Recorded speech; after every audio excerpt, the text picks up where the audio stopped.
And I would say, you don't just have to face the reality of unjust suffering and death in your life. You have to face the reality of hell. And you might say, well, I don't believe in hell. It's like, well, do you believe in Nazi Germany? You know, do you believe in the Stalinist Soviet Union or Maoist China or Cambodia? That's hell. And you can assess that more deeply. You could say, well, that's not even hell. That's not as precise a formulation of hell as you might be able to conceptualize. Hell is actually participation in the process that led to the establishment of those countries. And that's something that human beings do. And the fact that we do that is something we have to face. And maybe that's even worse than death. And I think you can make a case for that. I really do. I think there are things in life that are worse than death. There are things in life that are worse than unjust suffering and death. And the things that lead to hell are worse. And you might think, well, I don't have to worry about that. It's like, yeah, you do, as a matter of fact, because you're going to face those things too. And you're going to face that when you face your own malevolence, which you will, and you're going to face that when you face the malevolence of others, including the mob. And some of that's just death and tragedy, and some of it is something far darker and deeper than that. And so, yeah, you face that. And so that's kind of interesting. And then you might think, well, how should you face that? And that's where Tammy's story is relevant. It's like, well, so she went and swam with the sharks. And I wasn't very happy about that because our life has been adventurous enough. I thought, do you really need to go swim with the sharks? And the answer seemed to be, well, that would be an adventure. And, you know, I don't interfere with her when she's having an adventure. She's going to go have an adventure. It's far be it for me to interfere. And then she told me, you know, that you had to look the shark in the eye or it would think you're prey. Think, well, what do you have to look in the eye so you're not prey? And, you know, human beings have been trying to figure that out for a long time because we're strange animals because we're predators, but we're also prey. And so I guess at any moment you're sort of deciding, well, are you a predator? Are you the thing that's on top or are you prey? And you're prey if you turn tail and run. And there's a psychological truth there, like a deep psychological truth. And it seems to be something like if you practice forthright and voluntary exposure to that which terrifies and dismays you, it transforms you. And we really know this as psychologists. We even know there's more and more evidence suggesting, for example, that if you imagine you adopt this attitude of voluntary confrontation, that changes you psychophysiologically. So much of the biochemistry of motivation and emotion is transformed when you take a stressor which could be oppressive and paralyze you and cause you to withdraw, and you reverse that and you decide to advance. It's like a different spirit inhabits you. And I mean this physiologically. There's a whole different pattern of being that makes itself manifest in you neurologically and psychophysiologically and pharmacologically. So you take it on as a challenge, right? And that transforms you at a cellular level too, because one of the things we've discovered in recent years is that if you do something new and complex, then that turns on that parts of your DNA that haven't produced proteins before will start producing new proteins and reconstruct you from the cellular level up. So it's a deep transformation. We have no idea how deep.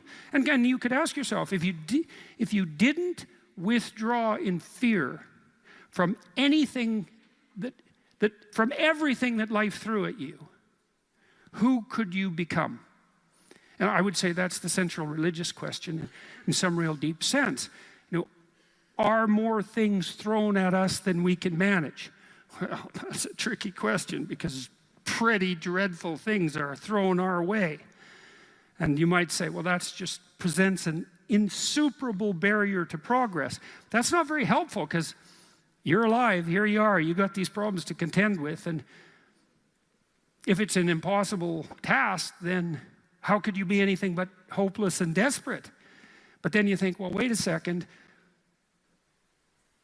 how would things transform if I took this on as a voluntary adventure? You know, regardless of its scope, and the scope would include unjust suffering, death, and hell. And that's not just some religious or metaphysical vision. It's like, no, you're actually going to have to contend with that in your life, in whatever way those things make themselves manifest to you personally. That's coming, man. And so maybe you better get prepared.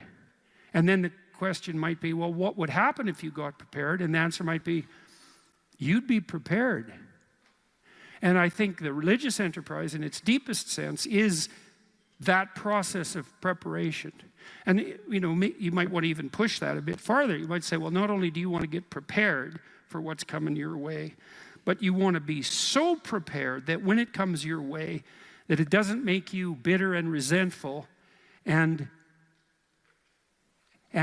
tempted by the desire to walk the path that would make all of that even worse.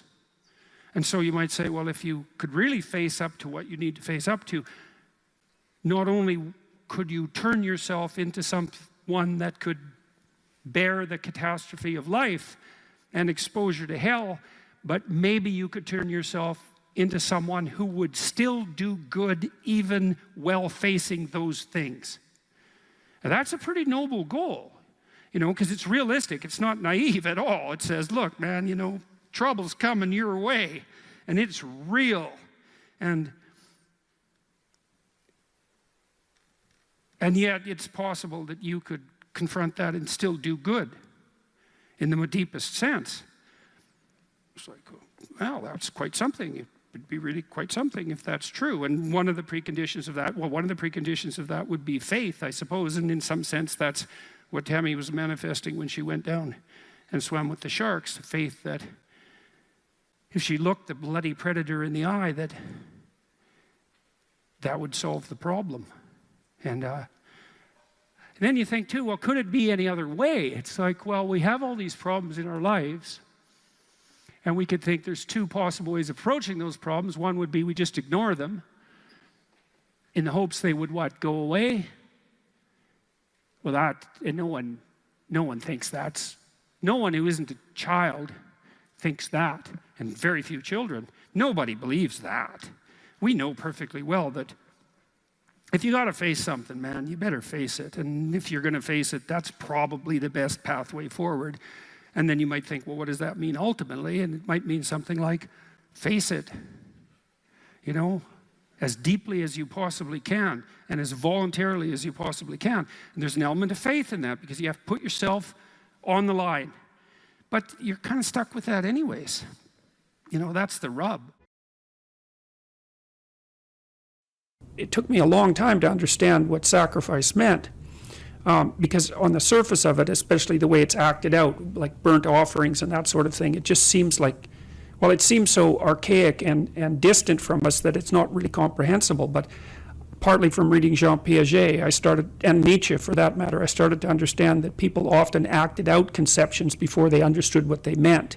You know, and we act out a lot of things we don't understand because we're much more complex than we can represent. So we're always acting out things we don't understand.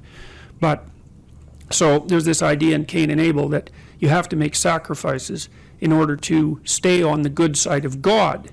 And so I thought about that practically, say, not so much metaphysically, but practically, and realized that that was equivalent to the discovery of time, of the future, because we do act, and this is a peculiar discovery of human beings, and maybe a consequence of our expanded intelligence, is that we're actually aware of the future.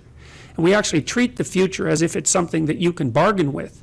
Now, partly it's because the future is other people, and they remember your reputation, they remember your past actions, and if you do someone a favor, then that favor is in some sense stored up in the future. So you could think about the future as a place of judgment about your moral actions, and it's not that far from that to imagining a God who's keeping track of that, or who even is that. But in any case, the idea of sacrifice emerges in the story of Cain and Abel, and Cain and Abel both make sacrifices to God in order to stay on his good side, let's say. And what a sacrifice means is that you give up something of value in the present so that you can improve the future.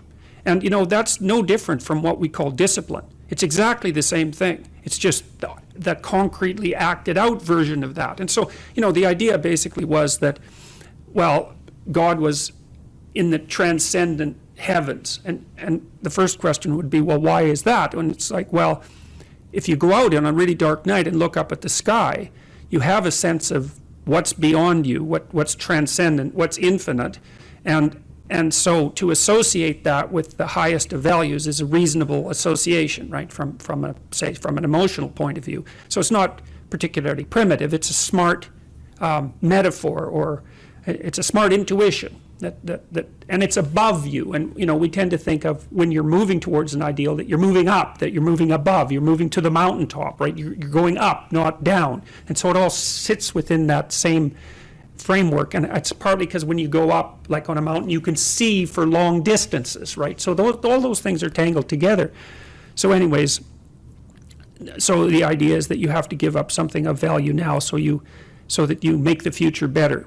And sometimes it's even something you love now, and that's a good example too, because often the things that stop us from moving forward are our attachments to things that we should no longer be attached to, right? And in fact, you can almost make that definitional. If you're not moving forward in your life, there's a high probability that you have some idea or some mode of action or some habit that you're so in love with that you won't let go of it. So, all right, so Cain and Abel make sacrifices, and there's kind of a hint in the story that it's just a hint that Cain's sacrifices are sort of second rate. But in any case, it's ambivalent, hey? But Abel, he just does wonderfully well, and everything works out for him. And everyone knows people like that, And so God accepts his sacrifices, but for some reason he rejects Cain's. And maybe it's the arbitrariness of God, or maybe it's because Cain's heart isn't in the right place when he's making his sacrifices, which is more likely. And so Cain goes and has a chat with God, and he says, basically what he says is something like, how in the world can you possibly justify this universe that you created? You look at me and I'm breaking myself in half trying to adapt and to make things right, and it's not working. And then there's this Abel character, and things come easy to him, and everything is flourishing for him, and so, like, what the hell? And if you don't understand that question, then you're not thinking, because it's very, very frequently the case when a serious catastrophe besets you in life, that you essentially ask exactly that question. What's the meaning of life? What's the purpose of the world? How come there's suffering?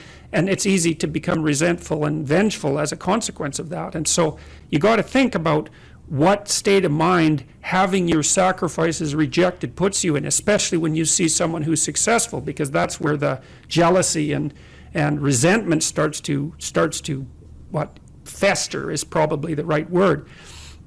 And so God says to Cain exactly what he doesn't want to hear, which is, well, yeah, okay, but you have made lots of mistakes in your life. So he basically says sin is at your door like a predatory and sexually aroused animal, and you've invited it into your house to have its way with you and produced something creative as a consequence.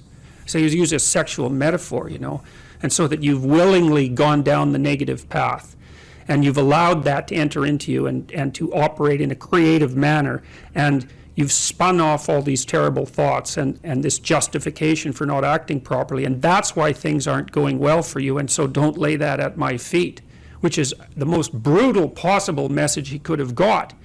And so then he leaves the presence of God, let's say, and it says in the story that his countenance fell, which meant he was basically enraged. And so what does he do? He goes out and kills Abel. And then that's a very fascinating idea, because Abel is his ideal, so he kills his ideal. And when you kill your ideal, you're lost. And then he does that to take revenge on Abel, but also to take revenge on God, which I think is extremely interesting and a deep, deep idea. Like these kids who shoot up high schools, for example, you cannot understand what they're doing unless you understand the story of Cain and Abel. You cannot understand what possesses them until you can understand that even someone who doesn't believe, it doesn't matter, it's the psychological state of mind that matters, is they're out for revenge on being itself. And that's why they produce as much mayhem as possible in the shortest period of time. That's why they sacrifice innocent people, because it's much more vengeful and demonstrative to kill innocent people than to kill guilty people, right? Because it's a worse sin, so to speak. And then they kill themselves. And they kill themselves as a final demonstration of their belief in nihilism and the horror of existence. Because you might say, well, why don't they just kill themselves first and save everyone the trouble? You know, and there's narcissism in that too, because they know their names are going to be splashed across the page. That's their notoriety instead of their accomplishment. And of course, the media is unbelievably complicit in that. So when you're talking about motivation for evil, then you have to understand what it is that's driving it, and it is a deep resentment about the structure of being, for being saturated with suffering, but also for rejecting your sacrifices, and that, you know, that produces the bitterness of failure. And I'll stop with this. One of the things that's really interesting about the Old Testament is that, and the Jews in the Old Testament, is that they don't take the path of Cain. Every time they're walloped by God, which is like fairly frequently, they say, we must have done something wrong and we have to set ourselves right. And that's an unbelievably heroic attitude, because that's the alternative to cursing fate. It's like you take the responsibility for failure onto yourself.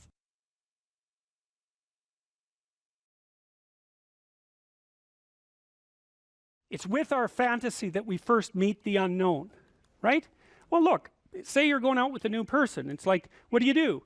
You project a fantasy on them, and then you fall in love with the fantasy. And aren't you stupid? Because you're going to find out that the match between your damn fantasy and the actual person is tenuous at best. And so Jung would call that a projection of either the anima or the animus. You know, the anima is what a man projects onto a woman he finds desirable. It's like, oh, she's the perfect woman. It's like, well, how do you know that? You've like seen her for 4 seconds, you know, but it grips you. And the same thing happens in the opposite direction. And it's an action of instinct, you know. It's like you fall in love with the image. But interestingly enough, what you do in a relationship that works is that you actually, I think that what you see, it's a rough approximation, when you project the ideal and fall in love with it, you see what could be. It could be that, but it's going to take you a hell of a lot of work, because like you got no shortage of flaws, and the other person has no shortage of flaws, and so you're bringing your flaws together, and that's going to produce a lot of friction, and you're going to have to engage in a lot of dialogue before you approach that level of perfection again. But maybe you can do it, and then you get to live happily ever after. Well, wouldn't that be nice? Well, so the unconscious meets the unknown, and it meets it with imagination and fantasy and dream and art. That's how you take, see, you don't just go from what you don't know to fully articulated knowledge in one bloody leap. You can't do that. You have to extend pseudopods of fantasy and imagination into the unknown. That's kind of what theorizing is like, right? Even scientifically, you know, you don't know something scientifically, you generate a theory. Well, it's an imaginative representation that your unconscious is helping you generate. And so you meet the unknown with fantasy. That's what the unconscious is for. From the psychoanalytic perspective, that's what dreams do. And you can see why. You dream about the future. You know, it's like, well, what's the future going to be like? Well, you have a little imaginative story going on, and it's like, you don't really create it. It's sort of, you watch it unfold. You know, maybe you can tweak it here and there, but it sort of comes to you from wherever the hell things like that come from. You know, the unconscious, that's the psychoanalytic answer. It's not really much of an answer, because it's more like a representation of a place that we don't understand. But that's where creativity comes from. And I mean, some people are really creative right down to the bloody core. So in my clinical practice, I often see people who are high in openness because they're attracted to me because they watch my lectures. And you have to kind of be high in openness to like my lectures. So because, well, you do, because they go everywhere, you know, and they're not necessarily very orderly. So anyways, lots of my clients are really high in openness, and they're funny people often, especially if they're smart, because sometimes they have the most nihilistic intelligence you can imagine. It's just self-critical and nihilistic and brutally brutal, man, and smart. And so they just criticize themselves out of existence.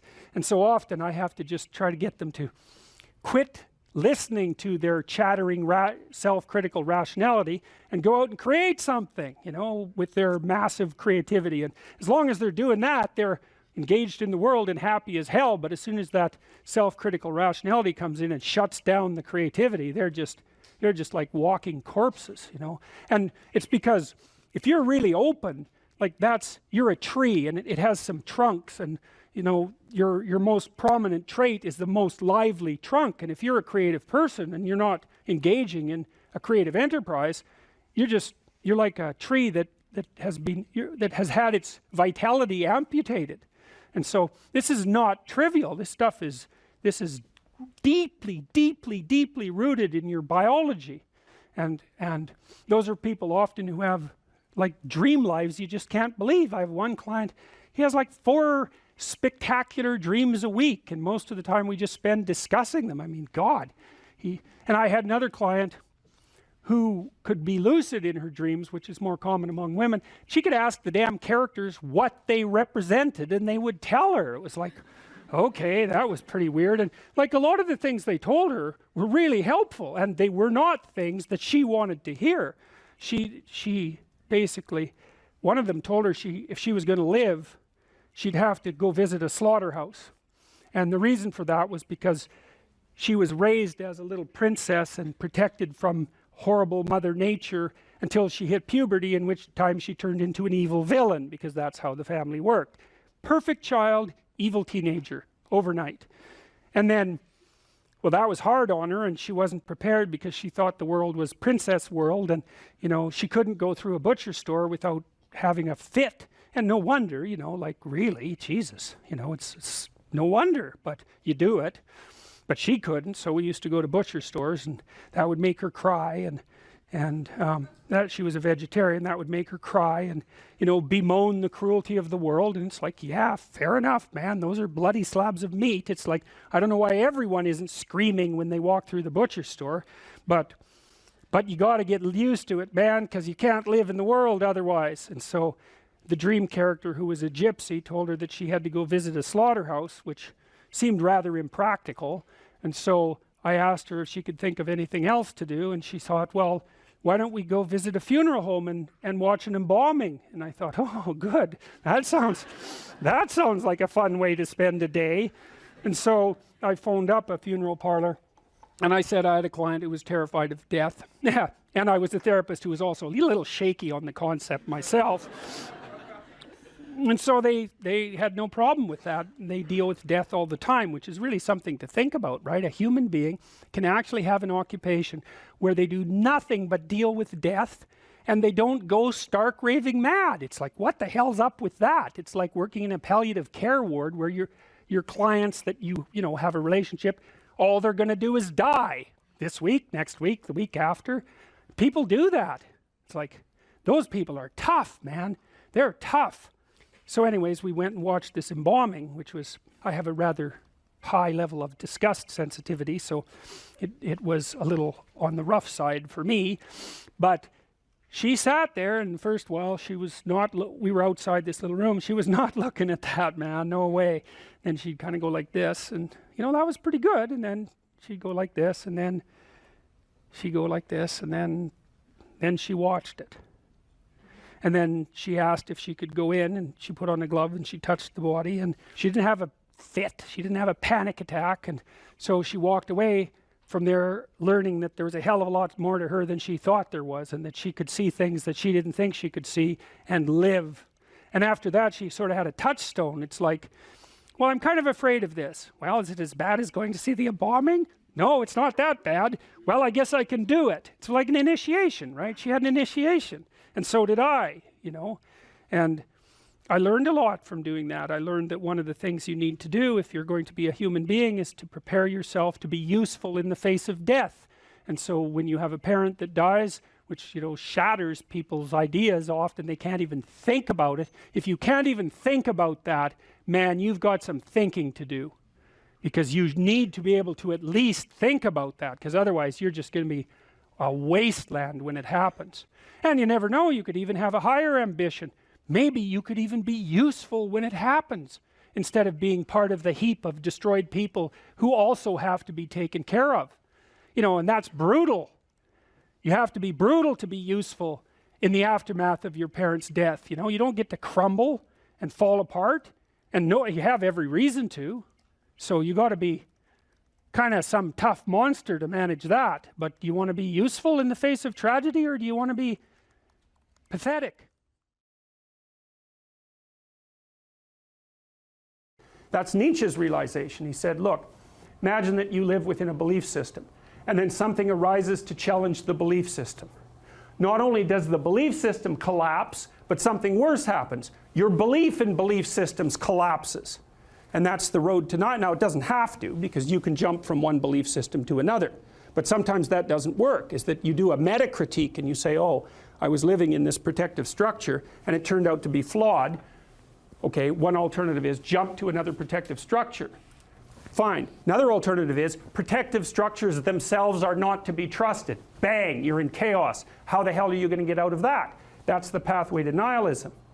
Well, you can work your way through that. That's difficult. Or you can do what Jung would regard as a soul-damaging move, and you can sacrifice your new knowledge and re-identify with something rigid and restricted, which is what I would say is happening to some degree with the people in Europe who are turning to a regressive nationalism as an alternative to the current state of chaos. It's like, I know that people need to identify with local groups. I understand that. But they risk the danger of making the state the ultimate God. And that's order, but that's not a good replacement for chaos. It's just another kind of catastrophe, right? Too much order, too much chaos, both catastrophes. You want to stand in the middle somehow and mediate between the two, and that's where you have your real strength. Because then it isn't that you've discovered a safe place. Because even the bloody right-wingers are after a safe place, right? They just want it to be the state. Yeah, exactly. Well, there's no safe places. And the next issue is, do you really want a safe place? Is that what you want? You want to be so weak that you want to be protected from threat? What the hell kind of life is that? You're a paralyzed rabbit in a hole. That's no life for a human being. You should be confronting danger and the unknown and malevolence, because, and the reason for that too is, this is the weird paradox. And I believe this is the paradox, first of all, that was discovered in part by Buddha, but also laid forth very clearly in Christianity, which is that the solution to the problem of tragedy and malevolence is the willingness to face them. Now, who the hell would ever guess that? It's completely paradoxical. It's a completely paradoxical suggestion. Is that, well, why does it work? Well, because the more you confront the two of them, the more you grow. And maybe you can grow so that you're actually larger than the chaos and malevolence itself. And you think, well, what's the evidence for that? And that's easy.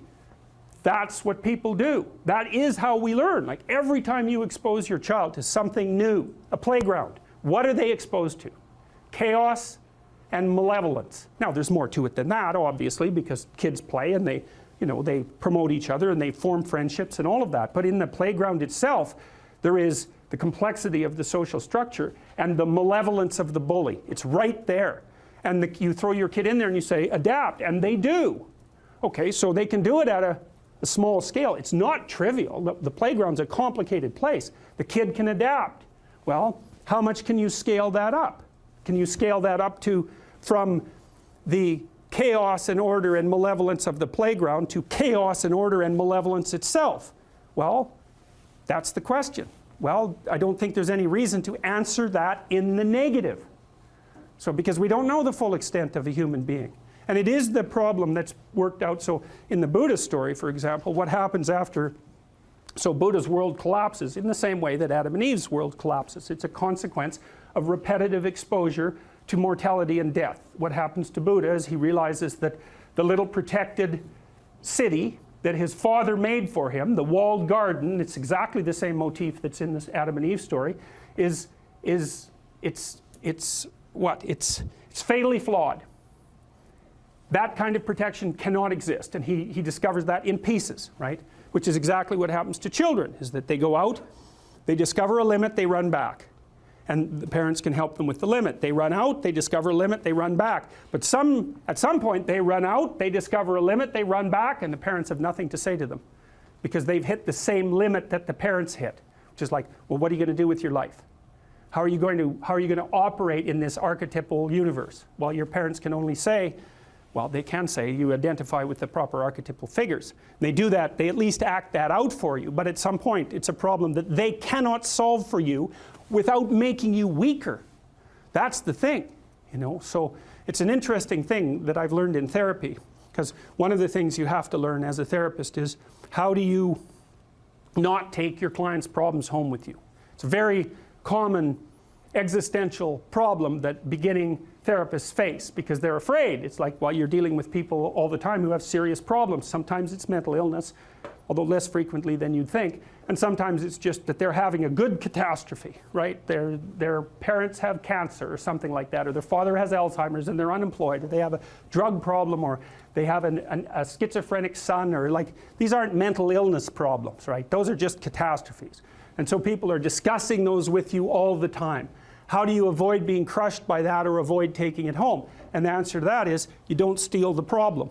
That's the answer. It's like, you have some problems. If you come and talk to me, I'll help you figure out how to solve them. I will not tell you how to solve them. I won't steal your problems. Because what we're trying to do in therapy is, number one, solve your problem. Number two, turn you into a great solver of problems. And the second one is way more important than the first one. And so you never solve someone's problem by removing from them the opportunity to solve their problem. That's theft. That's the Oedipal situation. That's the Oedipal situation. That's the overprotective mother. Now, father can play that role too. We're talking about archetypal representations. It's like, I'll protect you at the cost of your ability to protect yourself. No. Wrong. That's a sin. That's a good way of thinking about it. That is not what you do with people. Not with your children, not with your partner, not with yourself. You don't do that. That destroys people's adaptive competence. And it disarms them in the face of chaos and malevolence. And that's a terrible, you're going to send someone out unarmed in a world like that? It's a terrible thing to do. So, and if people aren't strong enough to manage it, then they get resentful. And then, you know, you get the downhill spiral that goes along with that. Okay, so the meta story is partly you have a map, but it's insufficient and things will come up to disrupt it, and sometimes the disruption is catastrophic. Everything falls apart. That's what happens to the Buddha, and that's what happens to Adam and Eve. And the rest of the biblical stories are actually an attempt to put that back together. Now, that's been assembled, as I said, it's been assembled over centuries, right? Okay, we've got the problem. The problem is the ever-present reality of the apocalyptic fall. That's the problem. And so you could say, well, what is that? It's the insufficiency of all potential conceptual schemes. Right. Your conceptual schemes are insufficient to deal with the complexity of the world. It's a permanent problem. So what do? You stop relying on your conceptual schemes. That's part of the answer. You start relying on instead on your ability to actively generate conceptual schemes in the face of chaos and malevolence. And so that makes you someone that identifies with your creative capacity, your creative, courageous capacity for articulation and action in the face of the unknown, rather than some formulaic approach to the territory. And the idea is that elevates your character to the point where you can withstand tragedy and malevolence without becoming corrupt. And that provides a permanent solution to the problem. Well, then you might say, cynically, what's your evidence that that's a permanent solution? And the answer to that is, well, the evidence isn't all in yet. First of all, because people only live that way partially. And so we haven't put the hypothesis to the full test. And second, we don't know what our limitations are. We have no idea what our limitations are. And they're both greater and lesser than we imagined. Because you have to ask yourself, like, if people stopped adding voluntarily to the misery of the world and devoted themselves to setting things straight, setting themselves straight and setting the things around them straight, what would happen? And the answer to that is, well, there'd be a hell of a lot less unnecessary misery in the world. So that might not be a bad place to start. But apart from that, there's very little that we can say. Could we overcome the catastrophe of mortality? Why not? You think that's beyond our capacity? Could we make the world a place where no one was suffering any more than necessary and still allow the world to exist? Well, possibly, because we don't know the limitations of our capacity. We're only running it 40%, if that, I would say. We don't make full use of all the people that are in the world. We don't have our situation set up so that the gifts that they could offer to everyone are fully realized. We haven't set the systems up for that yet, so we waste people like mad, and then we waste ourselves like mad. And so I would say this is something also that's one of the things that's really interesting about the Old Testament Jews. This is, I think, one of the reasons that their book has become so central, is because what happens in the Old Testament after the fall is that Israel produces a series of states, right? Rise of state and then a fall, and then a rise of another state and then a fall. So it's the same thing, except it's happening at a political level. The political state rises, it gets corrupt, it falls. It rises out of the ashes again, gets corrupt, and falls. I think that happens 6 times in the Old Testament. And one of the things that's very interesting is the reaction of the Jews. They always say, it was our fault. Instead of taking the Cain and Abel route, and I'm going to tell you the Cain and Abel story right away. Instead of taking the Cain and Abel route, they always say, if the state collapsed, it was because we did something wrong. That's very different than saying, you know, it's arbitrary fate. It's the nature of arbitrary fate, or the structure of reality, that we're doomed to collapse into chaos, and that's an indication of the corruption of being. Well, you can take that route if you want. It's the corruption of being. Well, good luck with that. So what are you going to do about that? That's easy. You'll start to work for the destruction of being. That's what you will do. The alternative is to say, this terrible thing happened and somehow it's my fault. Well, at least that opens you up the pathway to doing something about it, and maybe it's actually the case. Maybe terrible things happen because you're just not who you should be. At least it's you know that's true to some degree, right? You know it. Because things happen to you all the time and you think, well, you know, if I just would have played that game straight, and if I would have put this thing in order, that wouldn't have happened. It's like, okay, fine. What's the ultimate extent of that? Dostoevsky said at one point that every human being was not only responsible for everything that happened to him or her, but also simultaneously responsible for everything that happened to everyone else. Now I would say it's almost a hallucinogenic idea, right? It's a transcendent idea, and it can go very wrong. Sometimes depressed people, for example, get hyper-responsible for what's happened, and it just crushes them. And so it's a mode of thinking that can produce its attendant pathologies. But there's something about it that's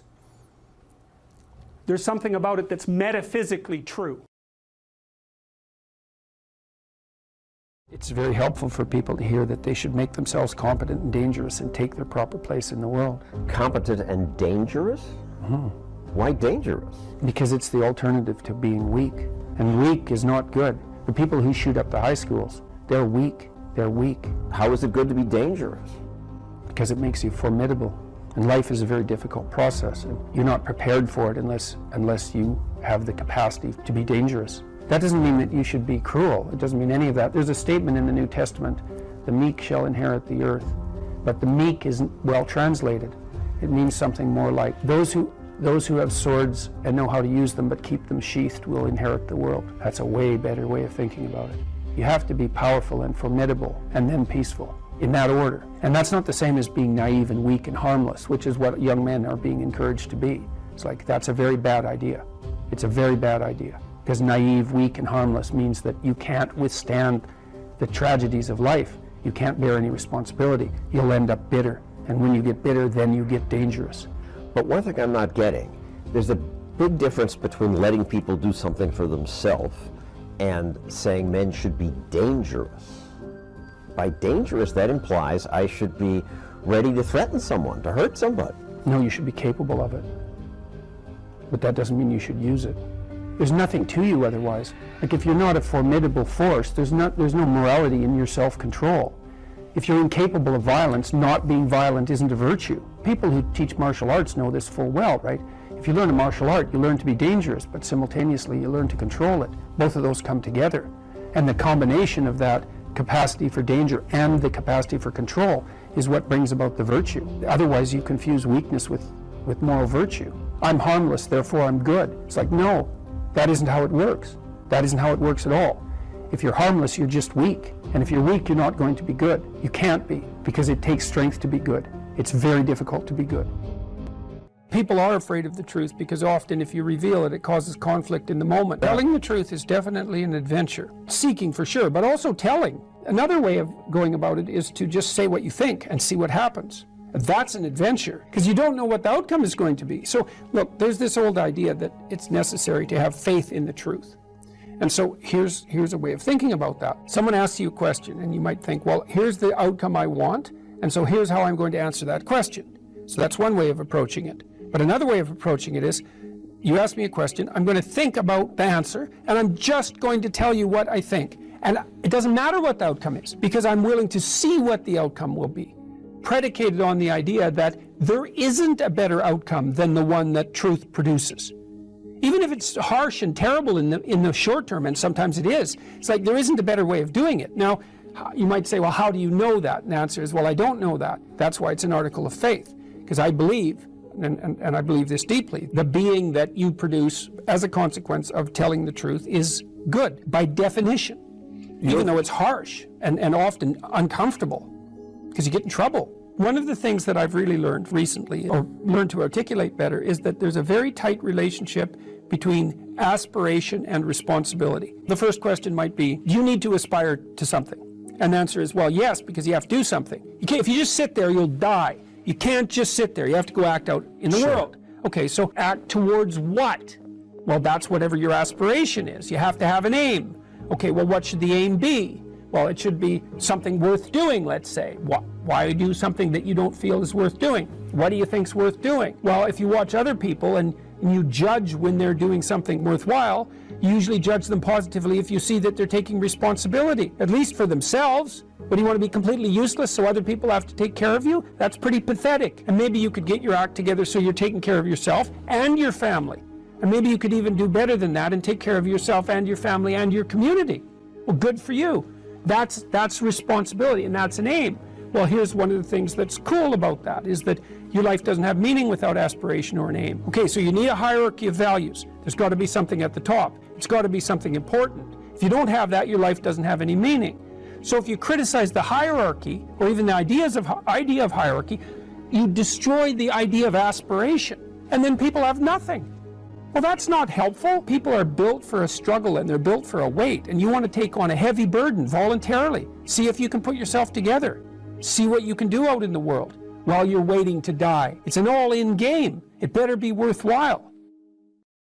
You need a family, you need friends. Like, you don't need to have all these things, but you better have most of them. Family, friends, career, educational goals, plans for, time outside of work, attention to your mental and physical health, etc. That's what life is about. And if you don't have any of those things, well, then all you've got left is misery and suffering. So that's a bad deal for you. So, number one, specify your damn goals, because how are you going to hit something if you don't know what it is? That isn't going to happen. And often people won't specify their goals too, because they don't like to specify conditions for failure. So if you keep yourself all vague and foggy, which is real easy, because that's just a matter of not doing as well, then you don't know when you fail. And people might say, well, I really don't want to know when I fail because that's painful, so I'll keep myself blind about when I fail. That's fine, except you'll fail all the time then. You just won't know it until you've failed so badly that you're done. And that can easily happen by the time you're 40. You would like to be productive and have a good life, and that's how you make the schedule. It's like, and then you look at the day and you think, well, if I had that day, that'd be good. Great, and you're useless and horrible, so you'll probably only hit it with about 70% accuracy, but that beats the hell out of 0, right? And if you hit it even with 50% accuracy, another rule is, well, aim for 51% the next week, or 50.5% for God's sake, because you're going to hit that position where things start to loop back positively and spiral you upward. So that's one way that you can work on your conscientiousness, is to plan a life you'd like to have. And you do that partly by referring to social norms. That's more or less rescuing your father from the belly of the whale. But the other way you do that is by having a little conversation with yourself about, as if you don't really know who you are, because you know what you're like. You won't do what you're told. You won't do what you tell yourself to do. You must have noticed that. It's like you're a bad employee and a worse boss, and both of those work for you. You don't know what you want to do, and then when you tell yourself what to do, you don't do it anyways. But, you know, my point is that you have to understand that you're not your own servant, so to speak. You're someone that you have to negotiate with. And you're someone that you want to present the opportunity of having a good life to. And that's hard for people because they don't like themselves very much. They're always like cracking the whip and then procrastinating, and cracking the whip and then procrastinating. And it's like, God, it's so boring and such a pathetic way of spending your time. And you know what that's like because you probably waste like 6 hours a day. What you do now is going to multiply its effects in the future. So, and you need to know what your damn time is worth. One of the things you should be asking yourself is, when you spend an hour, was that, well, would have I paid someone $50 to have had that hour? And if the answer is no, it's like, well, maybe you should do something else with your time. And it depends on whether or not you think that your time's worthwhile. But the funny thing about not assuming that is, if you assume your time isn't worthwhile, what happens is you don't just sit around sort of randomly in a state of responsibility-less bliss. What you do is you suffer existentially.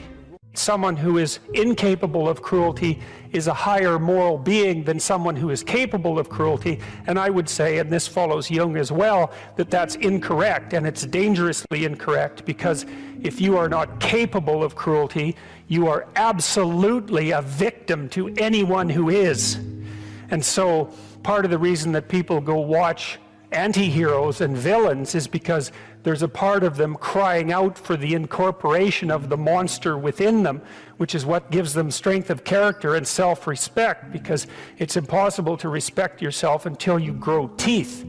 And if you grow teeth, then you realize that you're somewhat dangerous, or maybe somewhat seriously dangerous, and then you might be more willing to demand that you treat yourself with respect and other people do the same thing. And so that doesn't mean that being cruel is better than not being cruel. What it means is that being able to be cruel and then not being cruel is better than not being able to be cruel. Because in the first case, you're nothing but weak and naive. And in the second case, you're dangerous, but you have it under control. And you know, a lot of martial arts concentrate on exactly that as part of their philosophy of training. It's like, we're not training you to fight. We're training you to be peaceful and awake and avoid fights. But if you happen to have to get in one, and I guess the philosophy also is that if you're competent at fighting, that actually decreases the probability that you're going to have to fight, because when someone pushes you, you'll be able to respond with confidence, and with any luck, and this is certainly the case with bullies, with any luck, a reasonable show of confidence, which is very much equivalent to a show of dominance, is going to be enough to make the bully back off. And so the strength that you develop in your monstrousness is actually the best guarantee of peace. And that's partly why Jung believed that it was necessary for people to integrate their shadow. And he said that was a terrible thing for people to attempt, because the human shadow, which is all those things about yourself that you don't want to realize, reaches all the way to hell. And what he meant by that was, it's through an analysis of your own shadow that you can come to understand why other people are capable, and you as well, of the sorts of terrible atrocities that characterized, let's say, the 20th century. And without that understanding, there's no possibility of bringing it under control. When you study Nazi Germany, for example, or you study the Soviet Union, particularly under Stalin, and you're asking yourself, well, what are these perpetrators like? Forget about the victims, let's talk about the perpetrators. The answer is, they're just like you. And if you don't know that, that just means that you don't know anything about people, including yourself. And then it also means that you have to discover why they're just like you. And believe me, that's no picnic. So that's enough to traumatize people, and that's partly why they don't do it. And it's also partly why the path to enlightenment and wisdom is seldom trod upon, because if it was all a matter of following your bliss and doing what made you happy, then everyone in the world would be a paragon of wisdom. But it's not that at all. It's a matter of facing the thing you least want to face.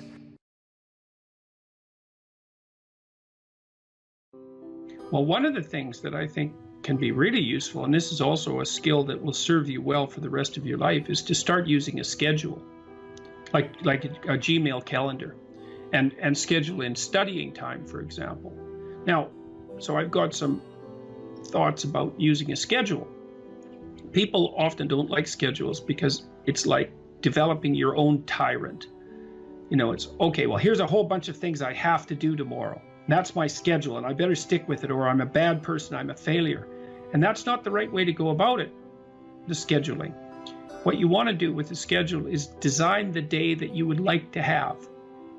Now, some of that's going to involve responsibilities that you have to live up to, or your life will get worse. Right? So, but I would say, if you're trying to start learning how to manage your school stress, is like schedule in 10 minutes of homework. Maybe before you go to school in the morning, if you can get up. You probably can't, because teenagers have a hard time getting up in the morning. But start with 10 minutes. See if you can train yourself to sit down for 10 minutes after dinner, some regular time, and do 10 minutes of homework. And that's it. Put that in there as a goal. And then maybe if you've done your 10 minutes of homework, you can schedule in, I don't know, 15 minutes of playing a video game if you want, some sort of reward. But start figuring out how to organize your day so that you get to do the things that you want to do, and you do some of the things that you have to do in a manner that you think you could actually do, in a manner that would be sustainable across time. And that, like, the part of your brain that makes you anxious is really unhappy if you don't have a plan. And so one of the fastest ways to start to deal with too much negative emotion, too much stress-related negative emotion, is to make a plan and to make it concrete. And so I would say, and a schedule is an unbelievably useful way of doing that. And you think, in my mind, well, in your mind, well, why am I filling out this calendar for the week? Well, so I know what I'm doing, so that I'm not anxious, so that I'm doing things I want to do, so I have something to look forward to, and so that I'm doing things that I have to do, so that my life doesn't go spiral downhill and make me more miserable and resentful and bitter. And so you can start to use a schedule as your friend, and like that'll take a year of practice to get good at. So if it doesn't work well in the first week, don't give up. Just keep doing it until you get yourself disciplined and are able to stick more and more to your plans. And that will help you so much in your life, you just can't believe it. So what you want to do is chop up that overwhelming infinity into a set of manageable tasks. Mm-hmm. And you want to think, well, you know, some of those tasks might be like, well, maybe you could put some order into your room. You know, or maybe you could make your room a little bit more beautiful. Or maybe you could think of one thing around the house that you could do that would actually be helpful. And you're doing that to improve your life. That's the point. You're not doing it because someone's shaking a stick at you and telling you that this is what you have to do if you're going to be a good person. That's not the point. And you also, with your schedule, you think, well, I'm going to design this schedule for someone I like. And that person that I'm designing the schedule for that I like is going to be me. And so it isn't the schedule of a slave master to a slave. It's a negotiated schedule that you arrange with yourself so that you can have a decent life. But it's a very powerful tool to have a calendar at your disposal. And if you can learn to use that young, just put a few things in it. Put in your classes, put in a few assignments, put in some things that you might want to do. Just start stupidly and badly, and you'll get good at it and assume you'll get good at it over about a year, and that'll change your life. Like if you learn to listen to people, if you decide that you're not going to say things that you know to be untrue, and if you learn how to schedule your time, your life will change for the better so much that you won't believe it, and that will keep happening more and more and more and more as you get older. So it's a great thing to start practicing if you could start practicing that when you're a teenager, and you get that under control by the time you're 18, you'll be absolutely deadly. You'll be so far ahead of other people who don't do any of that you won't believe it, and you'll just continue to accrue benefits as a consequence. Well, the thing is that, or one of the things is that, you know, you are going to be putting up with other people's problems and troubles for the rest of your life. And what you want to do is live your life in a manner that makes all of that tolerable. And so I would say, with the scheduling and with the attempt to speak honestly, and with the development of goals that are valuable to you, you're going to be occupied enough with your own life and see enough of the quality of that life so that you'll be able to tolerate a fair bit of noise and stress coming at you from other directions. And I would also say that the more that you put yourself together in the manner that we've already discussed, the better other people will treat you, and the less unnecessary suffering and distress that you're going to encounter. And I would say, and I'll close with this, I would say to your viewers, don't underestimate the utility of getting your act together. Another thing you can do is, and this is like deciding that you're going to stop saying things that you know not to be true. The other thing is, you could decide to stop doing things that you notice make you weak. And it's a game that you're playing with yourself. It's like you're out with your friends, you do something maybe because you think it'll make you popular, and you notice that that makes you feel kind of subordinate and weak, and think, aha, I shouldn't do that again. I don't know exactly what it is that I did wrong, but it made me feel weak. It made me feel like I was coming apart at the seams. It's not the thing I should repeat.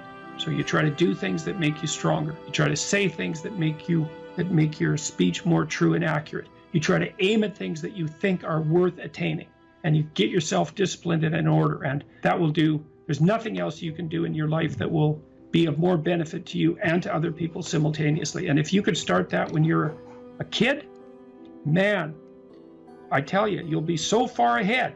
You'll be so far ahead by the time you're 18 or 19 that it'll be like you're in a different universe.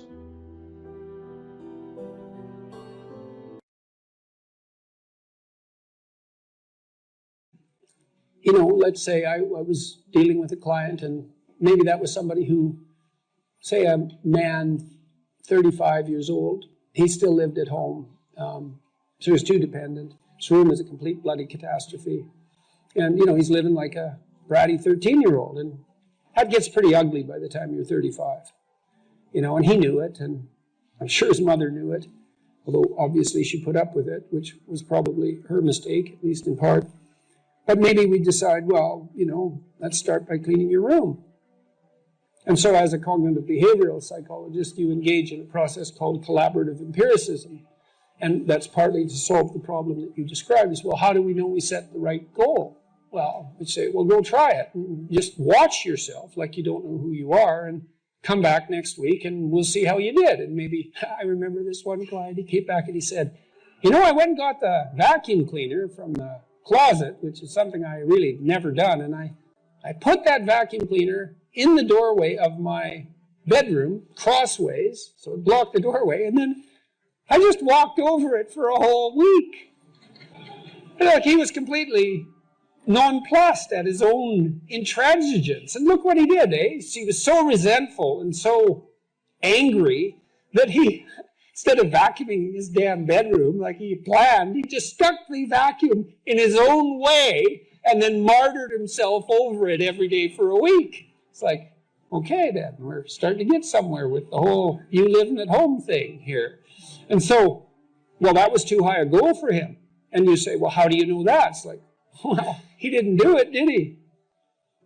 So then what you do practically is you say, well, how about you bring that vacuum cleaner into your room this week, and that's your whole assignment. And just watch what happens when you bring it in. Watch the fantasies that flicker in the back of your mind as you live out your resentment at your therapist daring to make you bring that vacuum across the threshold of your bedroom. And so if people catch those fantasies, whew, that's quite the bloody night and quite the revelation to themselves, I can tell you, because you have to be one angry person to put a vacuum cleaner in your doorway and walk over it every day for a week. And so then we get somewhere. It's like, okay, now we're getting to the bottom of things, you know. But maybe the next week he'd come back, well, with the fantasies at hand and rather shocked as a consequence, but the vacuum cleaner was then in his room. And so he broke the threshold there, you know, and then maybe all he could do was sort out a drawer or half a drawer, something like that. So what you do is, you know, you pick a target that you think is probably reasonable, and you can negotiate that with yourself. There's a difference between attention and thinking. Let me give you an example. So thinking seems to be instrumental, mostly. People also often say to me, well, what's your strategy when you go into an interview? And the answer is, well, I don't have a strategy. when I go into an interview, because I'm there to have a conversation, and I'm not sure where the conversation will go, and I'm willing to let it go wherever it goes. I'm not there to sell books, although I'm perfectly happy if more books sell, because obviously I wrote a book and I want people to read it, and there's a whole enterprise behind it, and so it's also my responsibility to do the marketing properly. But I'm not going to do these interviews to sell books or to promote myself, or I don't have a strategic goal in mind, except that I'm going to have a conversation and I'm going to say what I think and take the consequences, because I assume that if I say something and I believe it's true, then the consequences are as positive as they can be, regardless of how they look at the time. And that's an issue of faith, because I believe that the habitable order is generated by spoken truth. I believe that. I think that's the truest thing I know. And so I go into the interview, and I did this in my clinical practice, and I try to do this when I'm talking to people too, is that I'm not thinking about where the conversation is going or what point I want to make or what I want the outcome to be. Any of that, I just let that go. You know, it's within this broader framework of assuming that the truth is the most effective means of progressing. And then I pay attention. And what happens when you pay attention is that while you're watching a person, this is a great treatment for social anxiety, by the way, because if you're socially anxious, you tend not to pay attention to the person. Pay attention to who you're talking to. Watch them like a hawk, like not paranoid or anything like that, and not too intently because you make them uncomfortable, but intently. Pay attention to what they're saying, to how they look, to their facial gestures, all of that. Look at their face and watch and listen and try to understand what they're saying. And what you'll see is that, well, questions pop into your mind. It's like, well, I didn't understand what you said. Can you clarify that? And it sounds like you mean this. Is this what you mean? But not in a, I'll put you on the spot because I think you're wrong sort of way, but in a clarification sort of way. And all of that's attention. And so when I'm doing clinical work with people, and this is the reason I quit, by the way, about a year ago, is because I was starting to get distracted. I had a rule, which was, you have an hour with me and I do nothing but pay attention to you. I'm not thinking about what I want to accomplish. I'm not thinking about the problems in my life. I'm not distracted. And I listen to you and I ask questions when I don't understand. And if a thought occurs to me while I'm paying attention to you, then I'll tell you what it is. You see, and that's using awareness primarily and thinking secondarily. Like, I don't think, well, here's how I want to cure this person and I'm going to maneuver them into certain responses by using these communicative tools. I think I'm going to pay attention to this person. We're going to discuss where we're going and why. I'm going to listen to what they say. And then when they're talking, things are going to occur within me. I'm going to see images and thoughts are going to emerge from the background, and then I'll share them. Not always, because I usually have more thoughts than can be shared, but if a thought comes up and it seems like an interesting reaction to what the person just said, then I'll just tell them, and sort of without commitment to it. And it's usually, okay, you just said this, and so this question emerged, so we need to straighten that out because I'm confused. Or you said this and I had this image, or you said this and this thought came to mind. So that's one person's reaction to the way that you're conducting yourself at the moment. So thinking is instrumental. I outlined this in, I think it's Rule 7, do what is meaningful, not what is expedient. If you do what's expedient, you have a short-term conscious goal in mind and you try to bend everything towards that end. But if you're pursuing what's meaningful, then you just pay attention to what's going on and you react with truth. And I think that's a much better way of living as far as I'm concerned. It's a much more powerful way of living. It means you have to confront things right then and there, which is, I suppose, why so many of my interviews have been, in some sense, confrontational, because people will impose a thinking agenda on the flow of the conversation. This is especially true in the mainstream media. It happened again recently with BBC's Hard Talk. They impose an agenda on the conversation, and then that just doesn't work out very well because I'm paying attention and I will object to the agenda. Not because I have a different agenda, except for what I said, which is that I want to say what I think. I want to say as truthfully as I can what I actually am thinking in this more abstracted and detached sense, and see what happens. So it's a hard thing to clarify because You might say, well, Dr. Peterson, you just said you want to say what you're thinking, but it's not exactly the same thing. It's not like I'm thinking strategically. I'm listening, thoughts emerge, and I say them. I'm not putting spin on things. I'm not trying to manipulate the conversation in any particular way. And again, the reason for that is because I decided a long time ago, probably 30 years, that there was no more effective way of dealing with a complex situation than to try to say what you believe to be true and not to manipulate it, none of that. Because those are all lies as far as I'm concerned, that kind of manipulation and spin.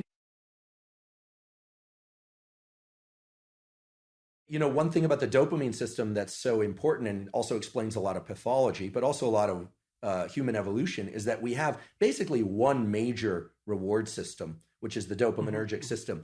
You know, I sometimes like the analogy that, you know, nowadays you hear about cryptocurrency or the dollar versus the euro versus the this versus the that. There's only one currency in all of reality, actually, and it's dopamine. Whether or not it's the dollar backed to dopamine or it's euro backed to dopamine or Bitcoin backed dopamine, in the end, whether or not someone has $1 billion or $2 is really that currency resides as something that's transacted in the real world, but their notion of power and potential is dopaminergic. And so too, the potential for mates, the potential for food, how much food you have, you know, how much meat you have stored in the freezer tells you a lot about your security and well-being for you and your family, right?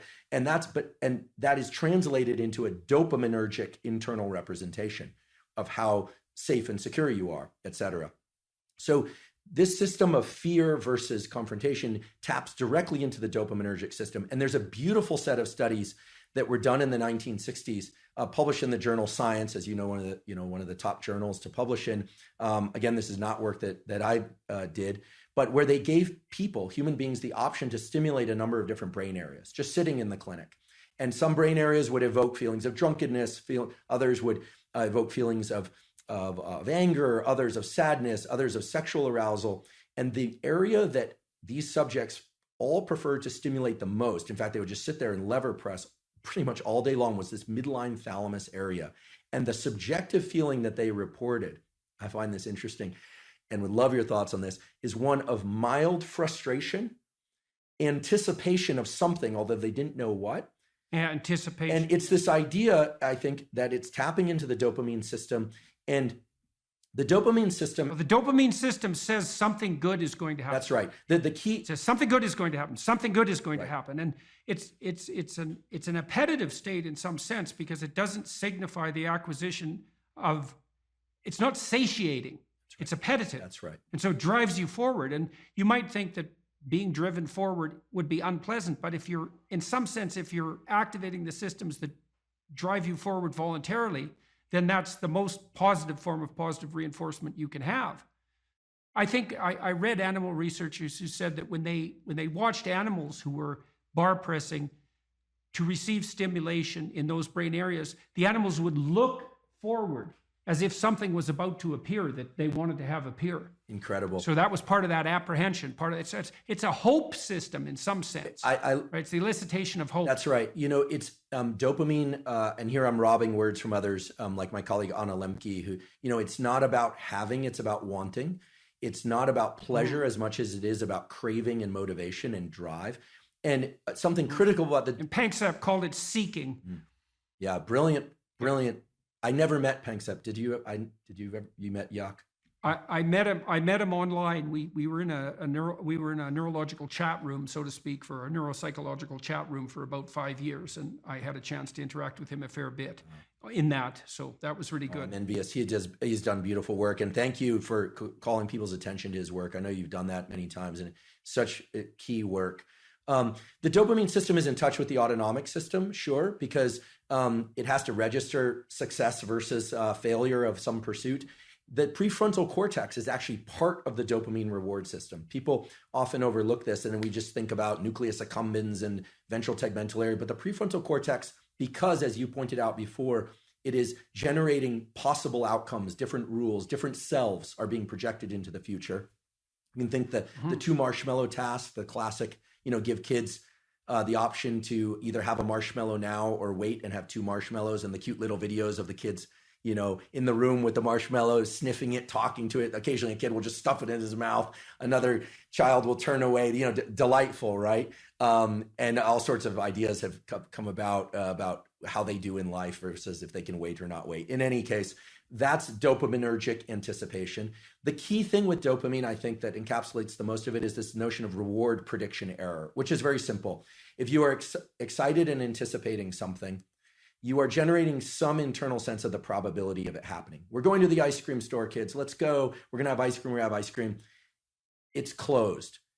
The disappointment that they experience actually brings them far lower than they would feel, much more sad than they would feel than had you not told them you were going to get ice cream, which speaks exactly to what you were saying, that it's an anticipation signal. So dopamine's going up, we're going to get ice cream, and then no. So it drops below baseline. They would have been better off being not told they were going to the ice cream store. Just drive right by it. The danger of hope. The danger of hope. If you anticipate that it's going to be open, and again, this could translate to any scenario, and it's open, there's a dopaminergic signal upon receiving the reward, but it then drops a little bit. This is the basis of addiction, actually. Drops a little bit below baseline transiently. So we always think of the ice cream is the reward. Well, actually, the reward was right before you had that first lick of ice cream because you know you're going to get it. This is also true of sexual behavior. It's true of people who sell a company or they're anticipating something exciting, or of a wedding. It also sort of partially explains this notion of postpartum depression, where people are so excited about something, the delivery of a child or something, and the arrival, and then for some reason they feel let down. It's because the anticipation was that great. So many scenarios. There might be an exhaustion component there too. Right. Well, it's also the case, if I remember correctly, that dopamine kick, so imagine what it does is backtrack the neural systems that were activated as the reward was approached. So then it feeds back reinforcement, not reward, but mediates cellular growth and maybe myelinization.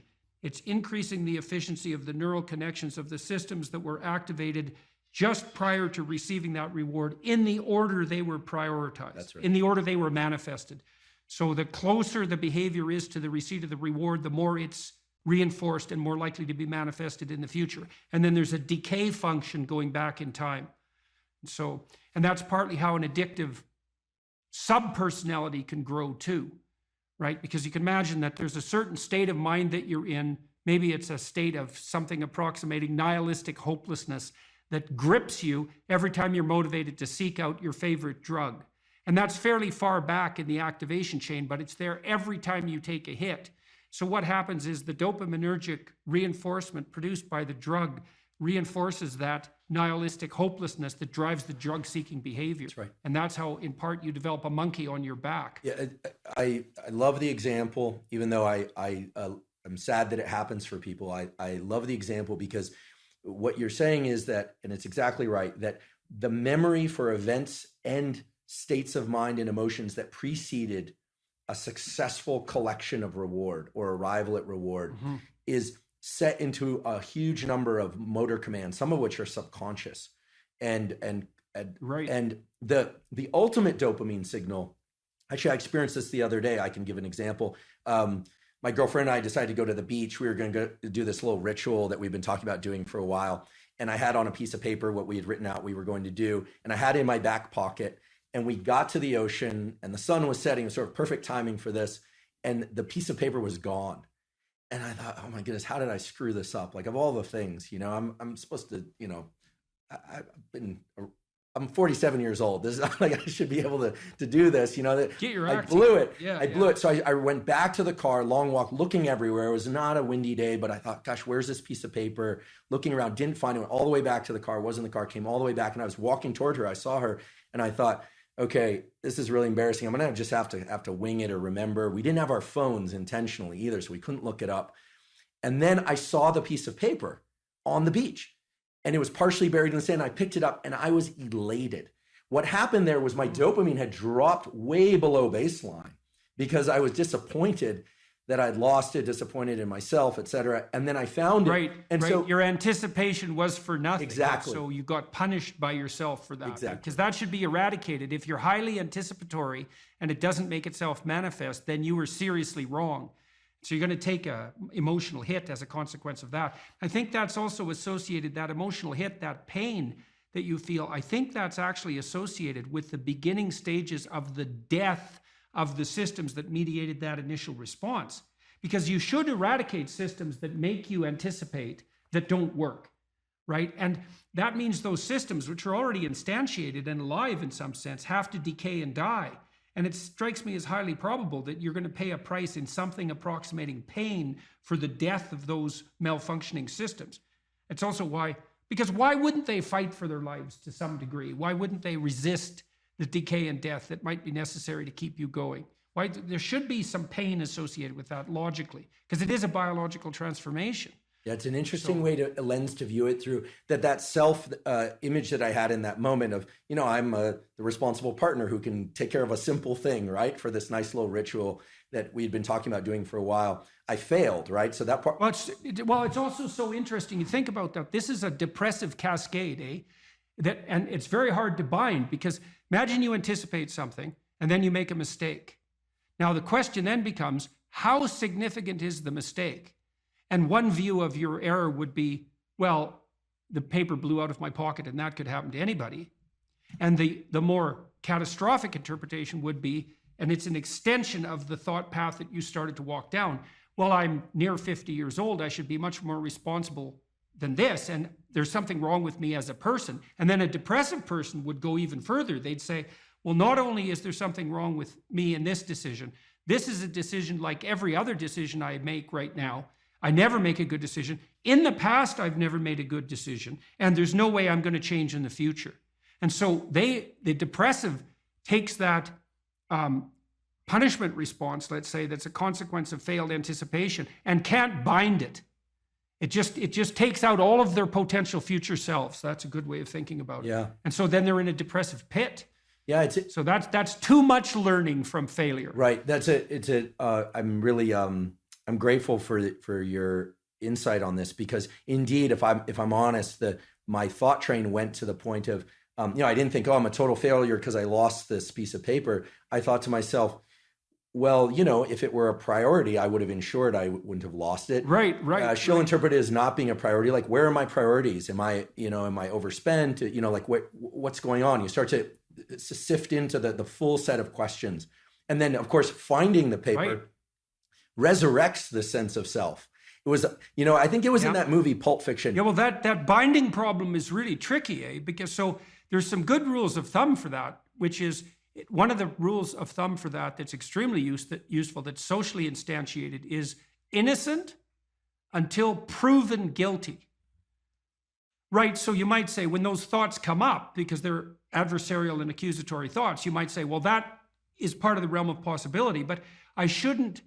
When your child does something wrong that's minor, you don't say you're a rotten kid, right? You bind it. You say, look, kid, here's a bunch of things you're doing right.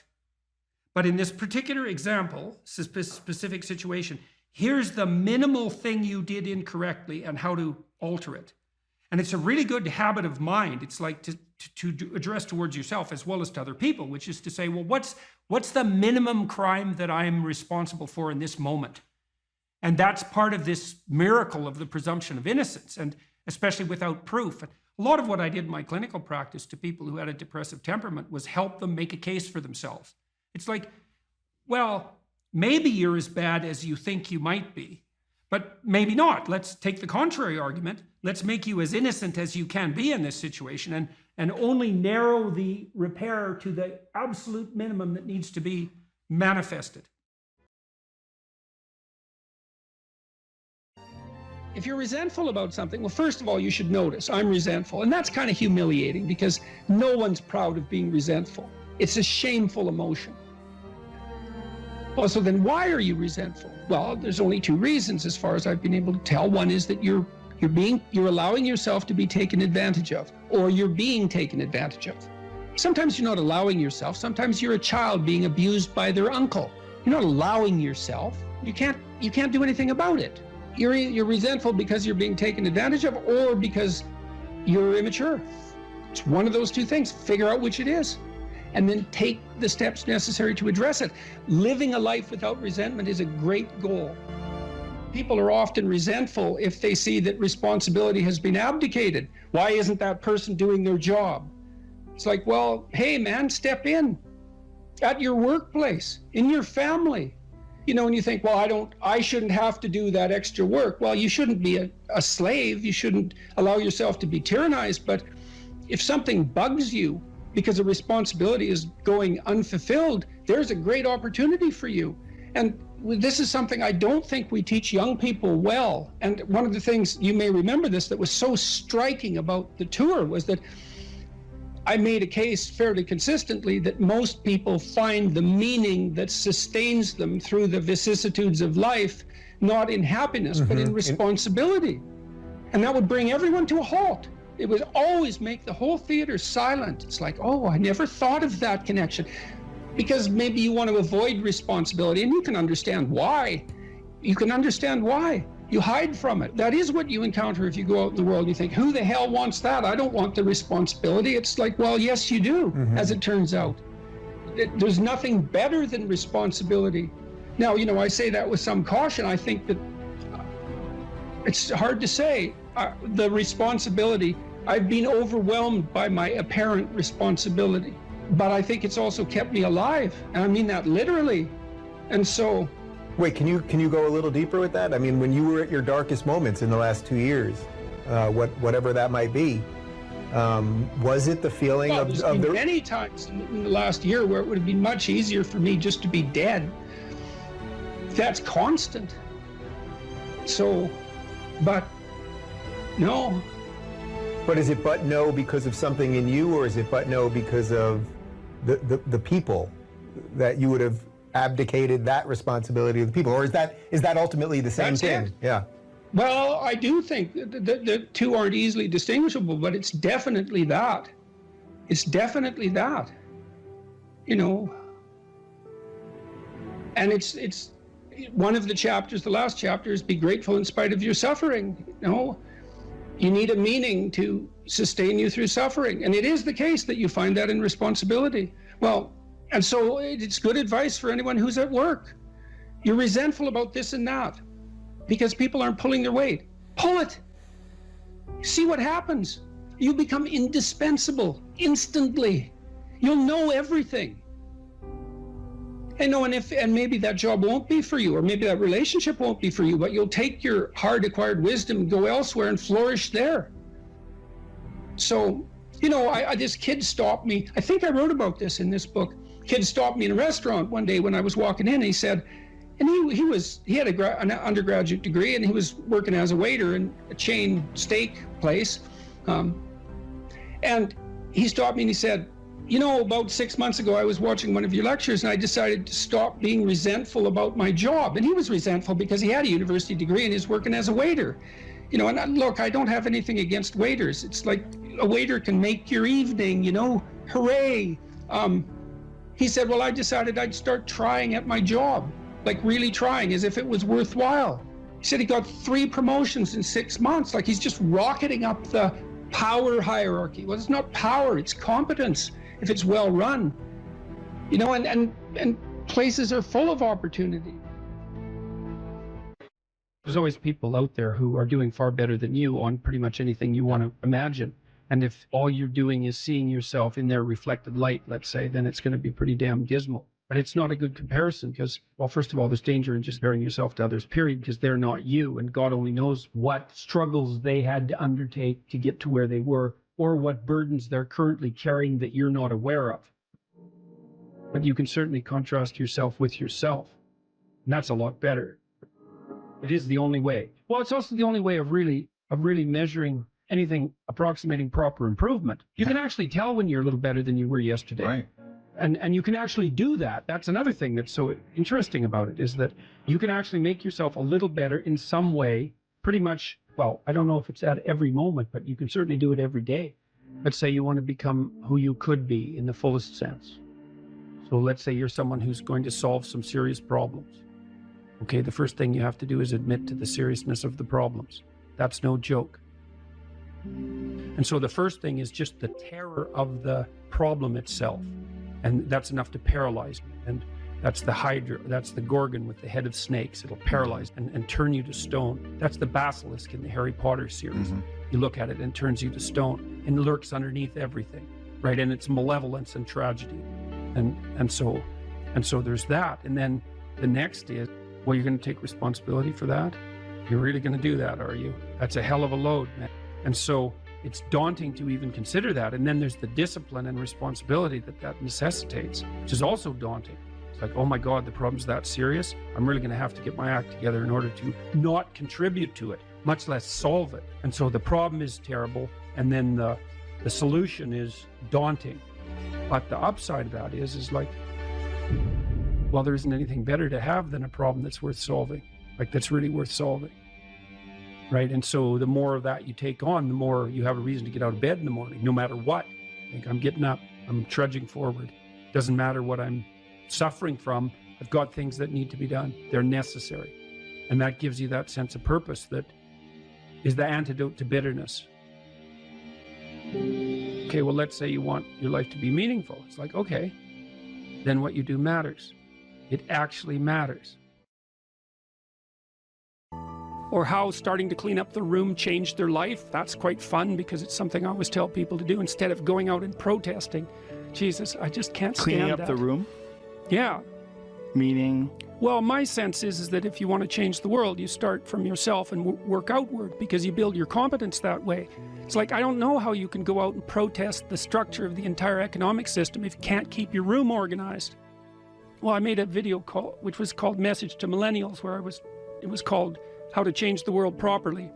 A bit of on the pretentious side, I suppose, but I was trying to produce something that was a counterposition to this idea that what you should do is go out and fix up other people.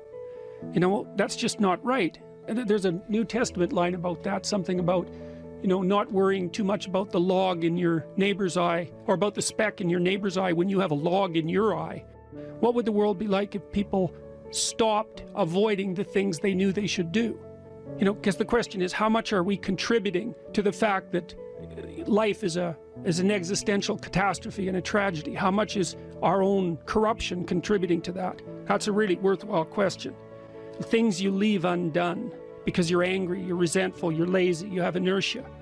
Well, you consult your conscience and it says, well, you know, that place over there could use a little work. It's the same as working on yourself, and so you clean that up because you can. And then things are a little clearer around you. And you're a little better off because you've practiced a bit, and so you're a little stronger, and then something else manifests itself and says, well, maybe you could like take a crack at fixing me up too. So you decide to do that, and then that gets a little bit more pristine, you know, and soon, and it's humble because you're not exceeding your domain of competence. You know, it's like, don't be fixing up the economy, 18-year-olds. You don't know anything about the economy. It's a massive, complex machine beyond anyone's understanding, and you mess with it at your peril. So, and can you even clean up your own room? No. Well, you should think about that. You should think about that.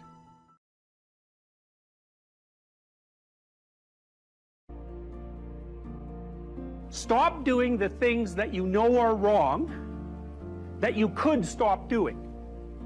Right? So it's a fairly limited attempt. First of all, we're not going to say that you know what the good is or what the truth is in any ultimate sense.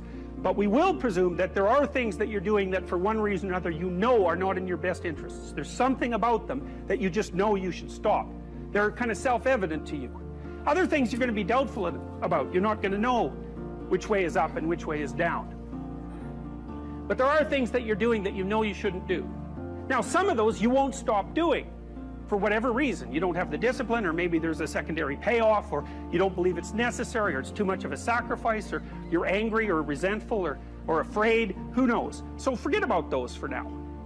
But there's another subset that you could stop doing. It might be a little thing. Well, that's fine. Stop doing it and see what happens. And what'll happen is your vision will clear a little bit. And then something else will pop up in your field of apprehension, that you will also know you should stop doing, and that you could stop doing, because you've strengthened yourself a bit by stopping doing the particular stupid thing that you were doing before. That just puts you together a little bit more. And you could do that repeatedly for an indefinite period of time. And you know, that doesn't necessarily mean that you're going to ever be able to formulate a clear and final picture of what constitutes the truth and the good. But it does mean that you'll be able to continually move away from what's untruth and what's bad. And you know, that's not a bad start. You have to treat yourself like you matter, because if you don't, then you don't take care of yourself, and you become vengeful and cruel, and you take it out on people around you, and you're not a positive force. None of that's good. So you suffer more, and so does everyone around you. And there's a malevolence that enters into it. None of that's good. So that's what happens if you don't treat yourself like you matter. And then, well, what happens if you don't treat other people like they matter? Well, you lie to them, you cheat them, you steal, you enter into impulsive relationships with them. They can't trust you. That doesn't go anywhere. They don't like you. You end up alone at best, and maybe like incarcerated at worst. Like, that doesn't work. And so you watch the people around you who thrive, regardless of what they say. They act out the proposition that everyone matters.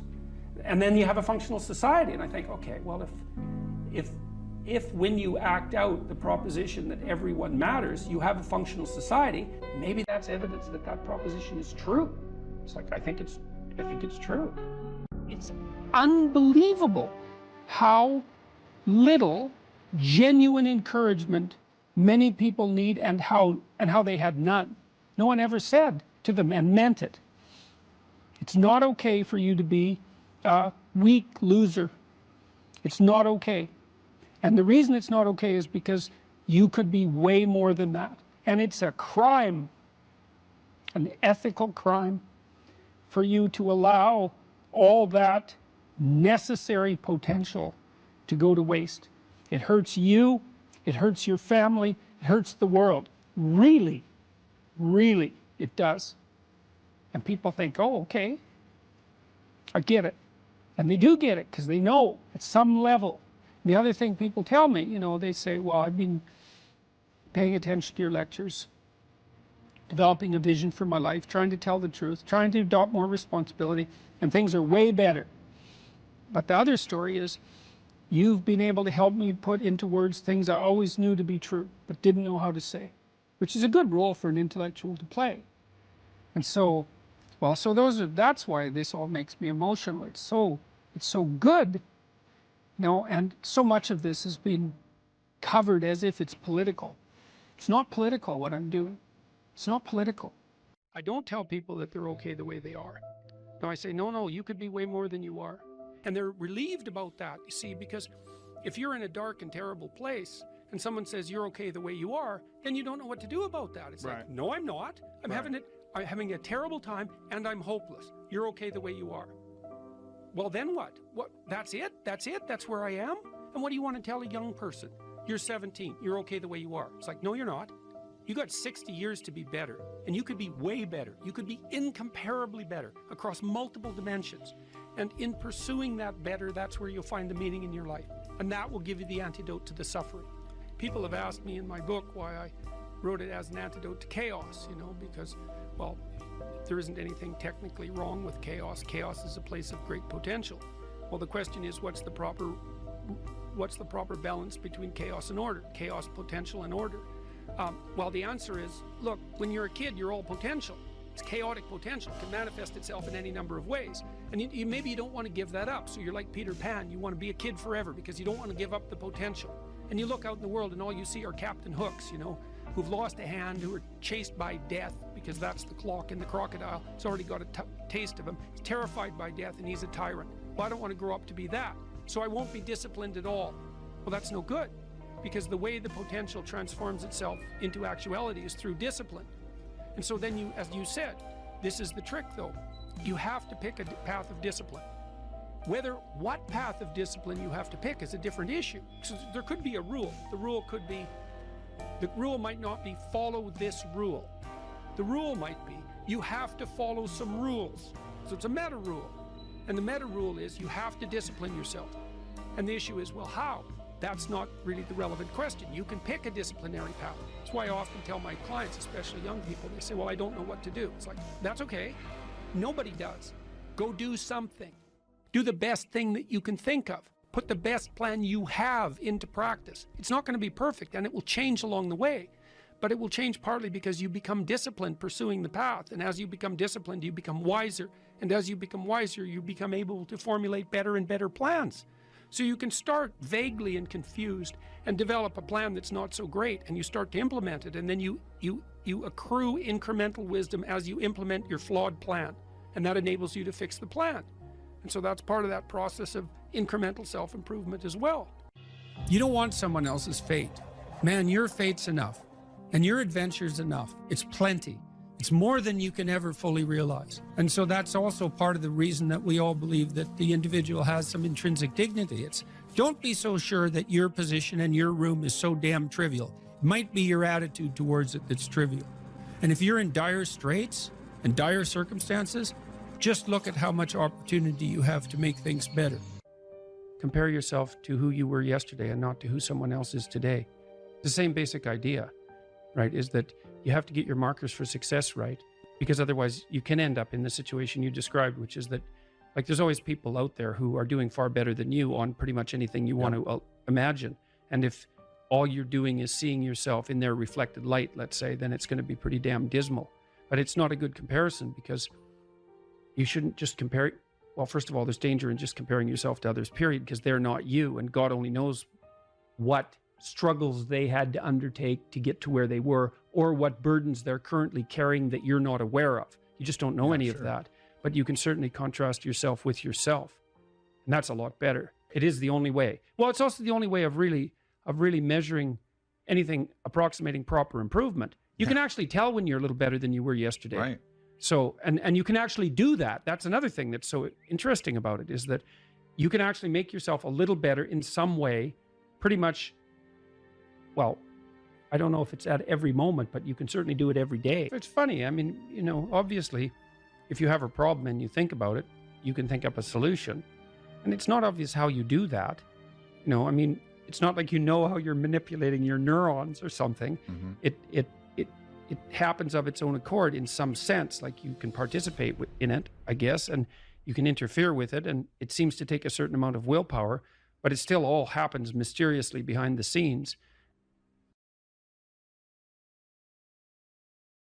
You know, if you take people, and I told you this, and you expose them voluntarily to things that they are avoiding and are afraid of, you know, that they know they need to overcome in order to meet their goals, their self-defined goals. If you can teach people to stand up in the face of the things they're afraid of, they get stronger.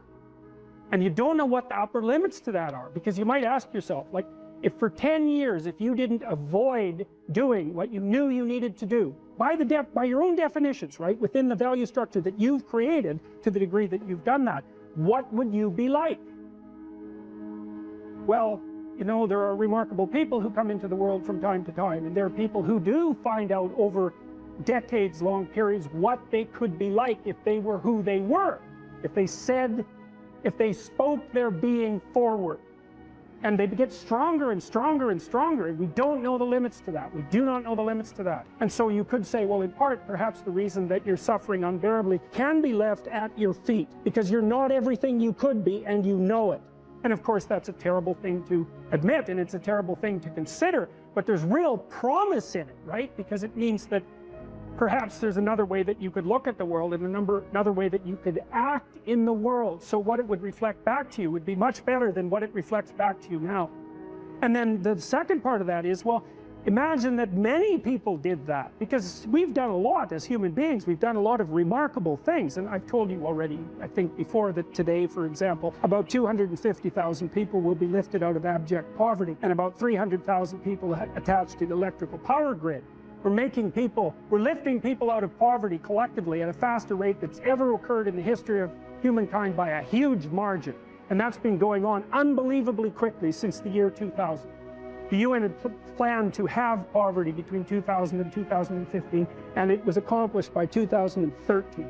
So there's inequality developing in many places, and you hear lots of political agitation about that. But overall, the the tide is lifting everyone up, and that's a great thing. We have no idea how fast we can multiply that if people got their act together and really aimed at it. Because, you know, my experience is with people that we're probably running at about 51% of our capacity. I mean, you can think about this yourselves. I often ask undergraduates how many hours a day you waste or how many hours a week you waste. And the classic answer is something like 4 to 6 hours a day. You know, inefficient studying, watching things on YouTube that not only do you not want to watch, that you don't even care about, that make you feel horrible about watching after you're done. That's probably 4 hours right there. You know, you think, well, that's 25 hours a week. It's 100 hours a month. That's 2.5 full work weeks. It's half a year of work weeks per year. And if your time is worth $20 an hour, which is a radical underestimate, it's probably more like 50 if you think about it in terms of deferred wages. If you're wasting 20 hours a week, you're wasting $50,000 a year. And you are doing that right now. And it's because you're young, wasting $50,000 a year is a way bigger catastrophe than it would be for me to waste it, because I'm not going to last nearly as long. And so if your life isn't everything it could be, you could ask yourself, well, what would happen if you just stopped wasting the opportunities that are in front of you? You'd be, who knows how much more efficient? 10 times more efficient, 20 times more efficient. That's the Pareto distribution. You have no idea how efficient people get. It's off the charts. Well, and if we all got our act together collectively and stopped making things worse, because that's another thing people do all the time. Not only do they not do what they should to make things better, they actively attempt to make things worse because they're spiteful or resentful or arrogant or deceitful or homicidal or genocidal, or all of those things all bundled together in an absolutely pathological package. If people stopped really trying just to make things worse, we have no idea how much better they would get just because of that. So there's this weird dynamic that's part of the existential system of ideas between human vulnerability, social judgment, both of which are major causes of suffering, and the failure of individuals to adopt the responsibility that they know they should adopt. And that's the thing that's interesting too, is that, and like another thing I've often asked my undergraduate classes is, you know, there's this idea that people have a conscience. And you know what the conscience is. It's this feeling or voice you have in your head just before you do something that you know is stupid, telling you that probably you shouldn't do that stupid thing. You don't have to listen to it, strangely enough. But you go ahead and do it anyways, and then, of course, exactly what the conscience told you was going to happen inevitably happens, so that you feel even stupider about it than you would if it happened by accident. Because you know, I knew this was going to happen, I got a warning it was going to happen, and I went and did it anyways. And the funny thing too is that conscience operates within people, and we really don't understand what the hell that is. So you might say, well, what would happen if you abided by your conscience for 5 years or for 10 years? What sort of position might you be in? What sort of family might you have? What sort of relationship might you be able to forge? And you can be bloody sure that a relationship that's forged on the basis of who you actually are is going to be a lot stronger and more welcome than one that's forged on the basis of who you aren't. Now, of course, that means that the person you're with has to deal with the full force of you in all your ability and your catastrophe, and that's a very difficult thing to negotiate. But if you do negotiate it, well, at least you have something, you have somewhere solid to stand, and you have somewhere to live. You have a real life, and it's a great basis upon which to bring children into the world, for example, because you can have an actual relationship with them instead of torturing them half to death, which is what happens in a tremendously large minority of cases. Well, it's more than that too, because, and this is what I'll close with, and this is why I wanted to introduce Solzhenitsyn's writings to you. You see, because it isn't merely that your fate depends on whether or not you get your act together and to what degree you decide that you're going to live out your own genuine being. It isn't only your fate, it's the fate of everyone that you're networked with. And so, you know, you think, well, there's 9 billion, 7 billion people in the world. We're going to peak at about 9 billion, by the way, and then it'll decline rapidly. But 7 billion people in the world, and who are you? You're just one little dust mote among that 7 billion. And so it really doesn't matter what you do or don't do, but that's simply not the case. It's the wrong model, because you're at the center of a network. You're a node in a network Of course, that's even more true now that we have social media. You'll know 1,000 people, at least, over the course of your life. And they'll know 1,000 people each, and that puts you one person away from 1,000,000, and two persons away from 1,000,000,000. And so that's how you're connected. And the things you do, they're like dropping a stone in a pond. The ripples move outward, and they affect things in ways that you can't fully comprehend. And it means that the things that you do and that you don't do are far more important than you think. And so if you act that way, of course, the terror of realizing that is that it actually starts to matter what you do. And you might say, well, that's better than living a meaningless existence. It's better for it to matter. But I mean, if you really asked yourself, would you be so sure if you had the choice? I can live with no responsibility whatsoever. The price I pay is that nothing matters. Or I can reverse it and everything matters. But I have to take the responsibility that's associated with that. It's not so obvious to me that people would take the meaningful path. Now when you say, well, nihilists suffer dreadfully because there's no meaning in their life and they still suffer. Yeah, but the advantage is they have no responsibility. So that's the payoff, and I actually think that's the motivation. Say, well, I can't help being nihilistic. All my belief systems have collapsed. It's like, yeah, maybe. Maybe you've just allowed them to collapse because it's a hell of a lot easier than acting them out. And the price you pay is some meaningless suffering, but you can always whine about that and people will feel sorry for you, and you have the option of taking the pathway of the martyr, so that's a pretty good deal, all things considered, especially when the alternative is to bear your burden properly and to live forthrightly in the world. Well, what Solzhenitsyn figured out, and so many people in the 20th century, it's not just him, even though he's the best example, is that if you live a pathological life, you pathologize your society. And if enough people do that, then it's hell. Really. Really. And you can read the Gulag Archipelago if you have the fortitude to do that, and you'll see exactly what hell is like. And then you can decide if that's a place you'd like to visit, or even more importantly, if it's a place you'd like to visit and take all your family and friends. Because that's what happened in the 20th century.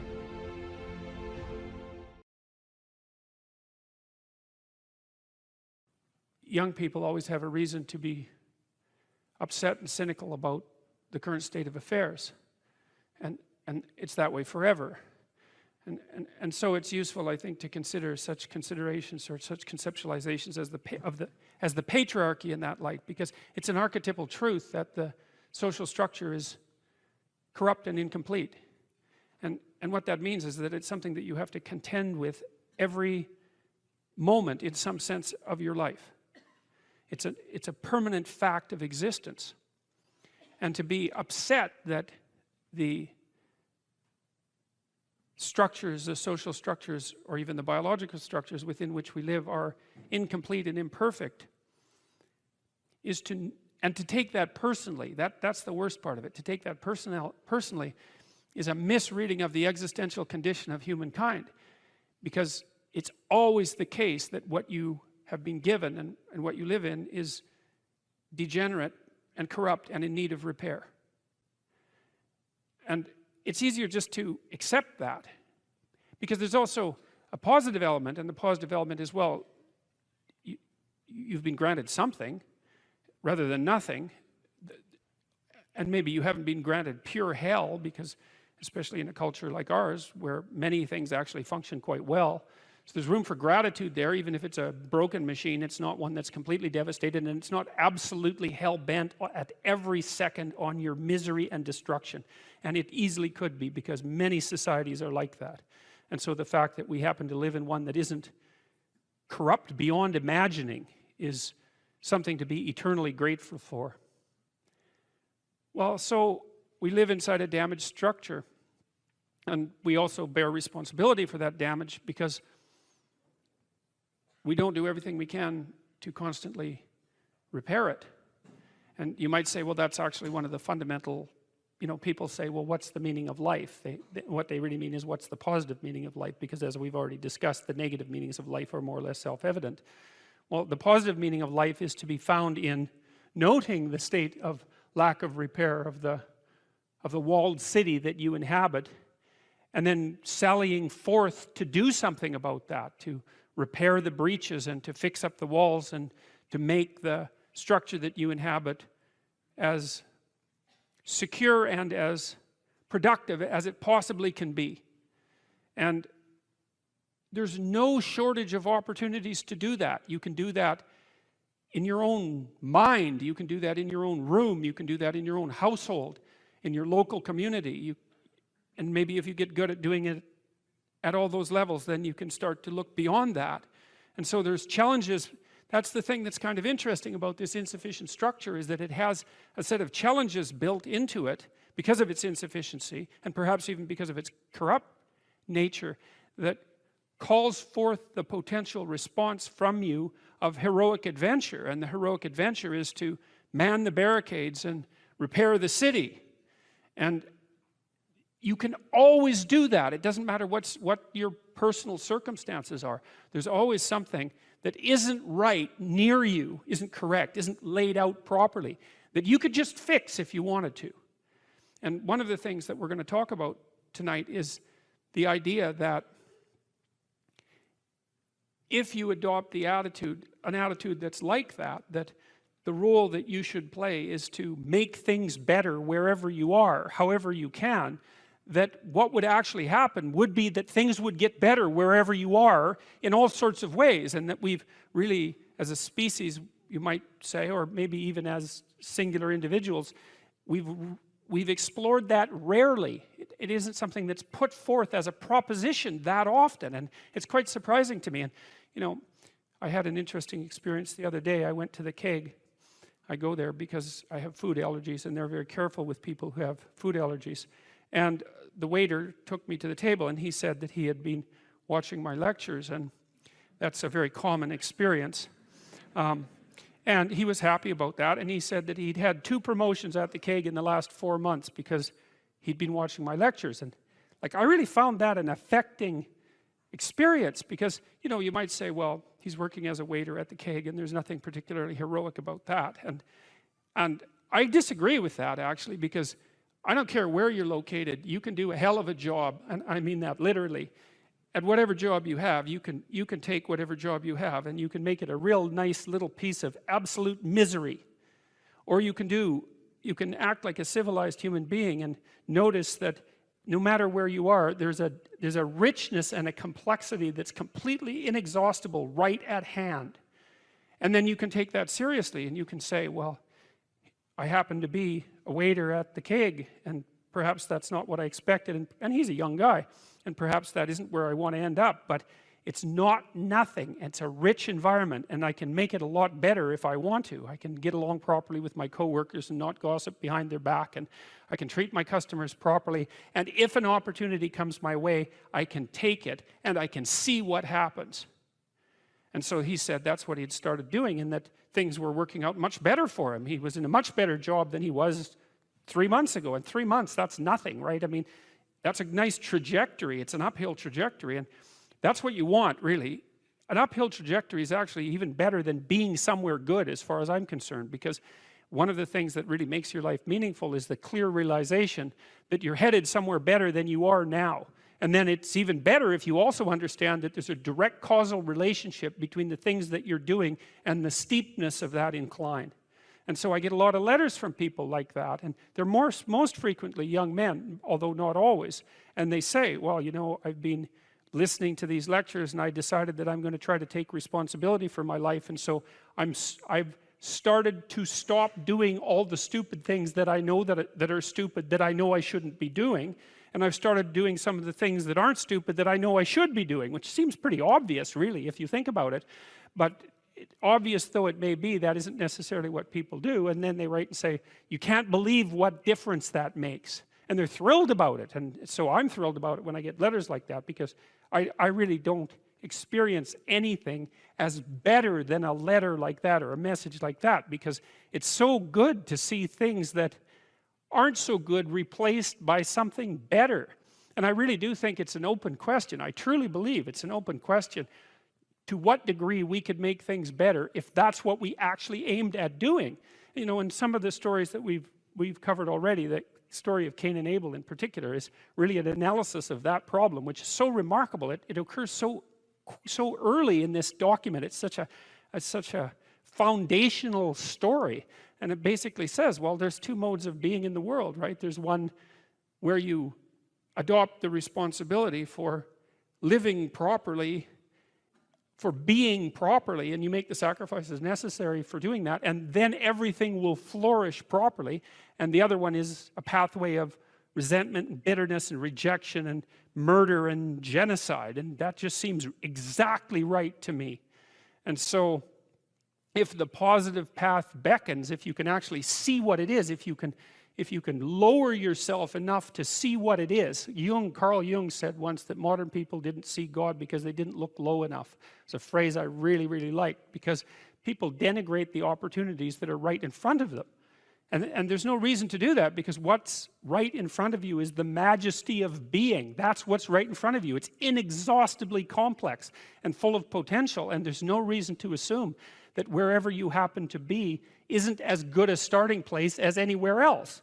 Now, you know, I know some people have terrible, terrible lives. They're in situations that are absolutely unbearable. But I also do know that even situations like that can be made a hell of a lot worse by the worst kind of attitude, that's for sure.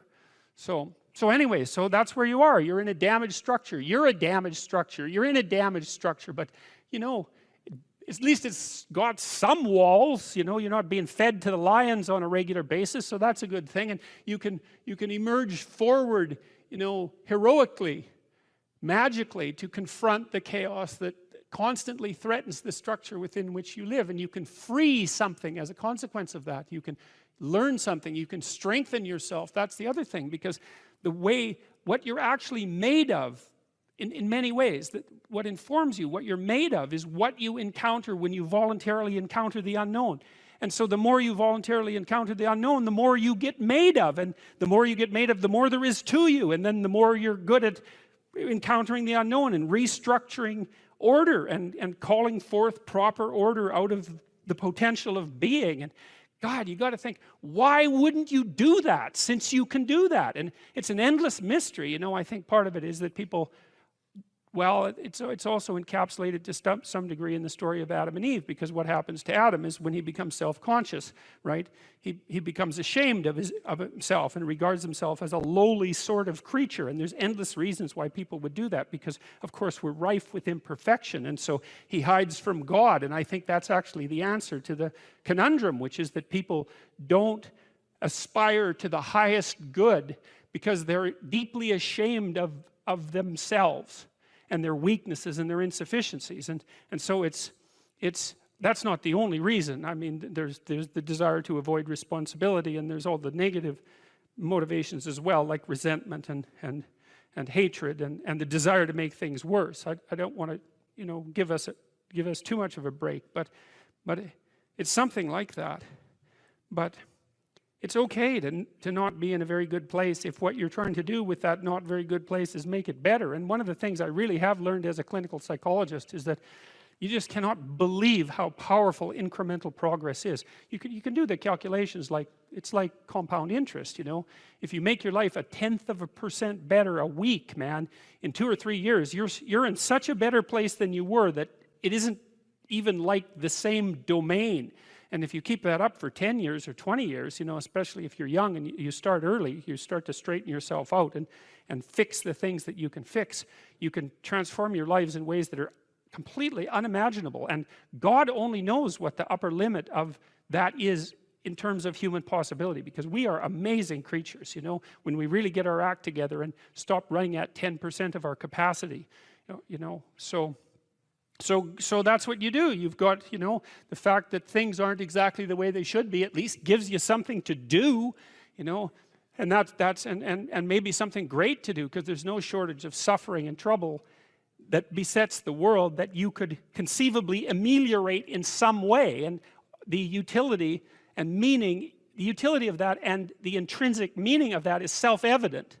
So it also makes me curious about nihilism, for example, and despair, because, I mean, I understand those emotions, I understand them deeply, and the intellectual mindset that goes along with it, but they just seem beside the point to me in some sense, because there are so many things that need doing that all you really have to do is open your eyes and look at them and then decide that you're actually going to do something about them. And you might think, well, what's within my scope of influence is so trivial that it's not worth doing. It's like, it won't stay trivial for long if you do it. Not at all, and I don't think it's trivial to begin with. I don't think that I really don't believe that anything done right is trivial. And my experience in my life has been that anything I actually did paid off. It didn't pay off necessarily in the way that I expected it to pay off. That's a whole different story. But if it was genuine commitment to do something, even if it went sideways and the outcome was really something other than what I expected, the net consequence over time was nothing but good. So every new frontier that can be conquered is an advance forward, and there's no shortage of frontier because we're surrounded by the unknown. We're surrounded by our own ignorance, and we can continually move into that domain, into the domain of chaos, or we can restructure pathological order, and that's the secret to proper being.